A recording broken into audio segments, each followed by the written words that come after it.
What I thought would be helpful to look at to start with is what taxes are sort of yielding the most money for the UK.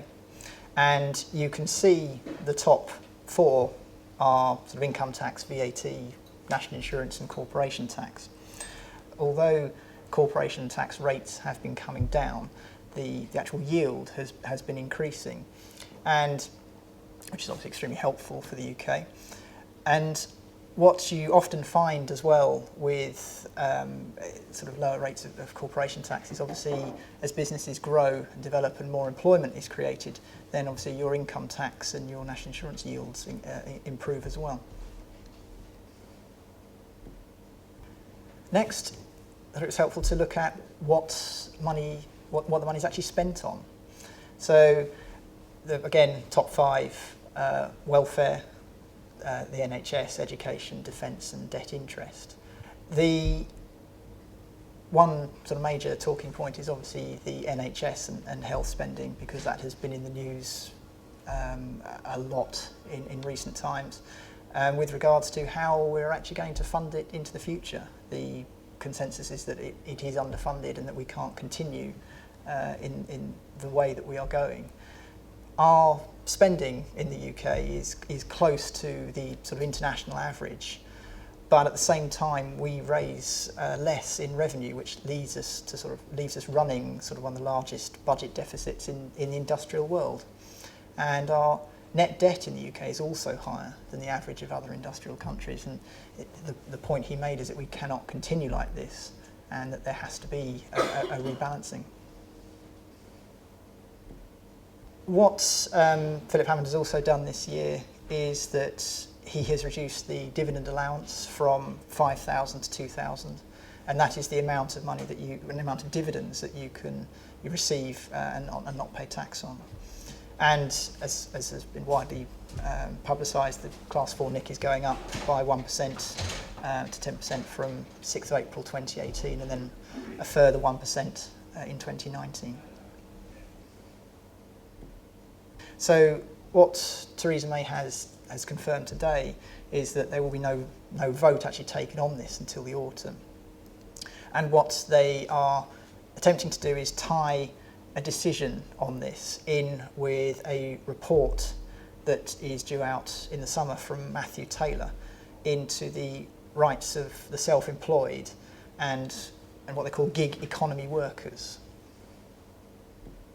The status of gig economy workers is actually very important, as them being treated as self-employed individuals has impacted on the government's tax take. The Office of Budget Responsibility, the Office for Budget Responsibility, is estimated that by 2021 it will cost the Treasury about 3.5 billion. So Philip Hammond and the government are looking for more effective ways of trying to tax workers in the changing labour environment that we're now presented with. And it is likely that there will actually be a full-scale revision of the tax system for the self-employed. Now, as they have put this back to the autumn, they then have the opportunity to perhaps drop the relatively low-yielding NI point and perhaps go on and as part of a wider review sort of see what further rise in taxation they could actually make that would be more acceptable. Corporation tax has come down again, or will come down. By 2020 it will be 17%. And again, as has already been pointed out, the actual yield from corporation tax has actually gone up. So it will be interesting to see where we are actually on the Laffer curve that has been discussed. Are we actually at the peak, or is it possible that corporation tax could go down further and would yield more?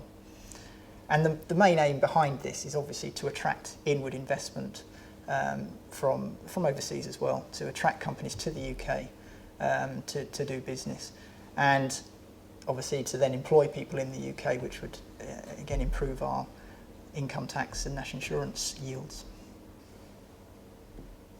Their latest salvo of measures is to start charging penalties on those who arrange or facilitate or enable tax avoidance arrangements. So if you are an enabler, then, and the tax scheme in question is defeated, then you could face a penalty. What you will have to do is you will go and have to take your own advice and pay for it.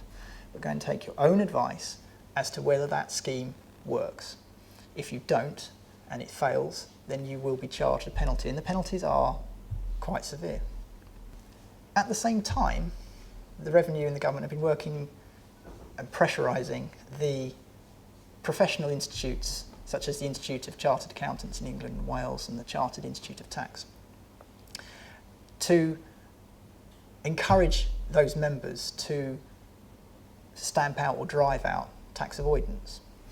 So what the institutes have done is that they've now issued professional guidance to us all that says that we must not create, encourage or promote tax planning arrangements that are contrary to the clear intention of Parliament or seek to exploit shortcomings within the relevant legislation.